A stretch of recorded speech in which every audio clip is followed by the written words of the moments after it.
Minamahal ko mga kapatid kay Kristo, sa pagdiriwang natin ng banal na panahon ng Kapaskuhan, naway muli nating maranasan ang liwanag ni Kristo na patuloy na sumisinag kahit sa pinakamadilim na gabi.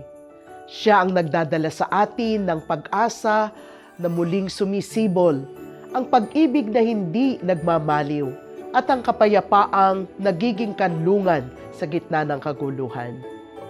Bilang mga mananampalataya, patuloy nating isinasabuhay ang tunay na kahulugan ng Pasko sa araw-araw, sa pagtulong sa mga nangangailangan, sa pagdamay sa mga nagdurusa, at sa pagkalinga at paglilingkod sa kapwa at sa komunidad. Tayo ang mga kamay at paa ni Kristo sa ating panahon. Tayo ang daluyan ng kanyang pag-ibig at kahabagan, lalo na sa sandaling lubos itong kinakailangan. At sa gitna ng mga kaabalahan, mga tradisyon at nakasanayang pagdiriwang, naway matagpuan natin ang kagalakan na hindi nagmumula sa mga kumikislap na mga ilaw o magagarbong palamuti, kundi sa tahimik ngunit makapangyarihang presensya ng Diyos sa ating mga puso. Sa gitna ng ingay, siya ang himig ng kapayapaan. Sa gitna ng kapaguran, siya ang pinagmumula ng kagalakan. Sa gitna ng ating mga tradisyon, siya ang tunay na diwa ng Pasko.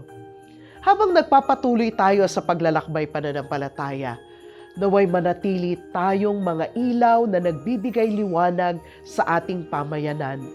Mga iglesyang nagsasabuhay ng pag-ibig na buong tapang, paglilingkod na puno ng kagalakan at pamumuno na may kagitingan. Sa ating sama-samang pagsunod kay Kristo, patuloy nating ipinapahayag ang mabuting balita. Ang Diyos ay kasama natin.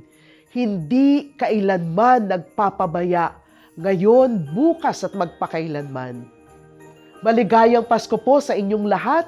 Nawa ang kapayapaan, kagalakan at pag-asang hatid ng kapanganakan ng ating Panginoong Hesukristo ay maging lakas at liwanag ninyo sa bawat araw at sa darating na bagong taon.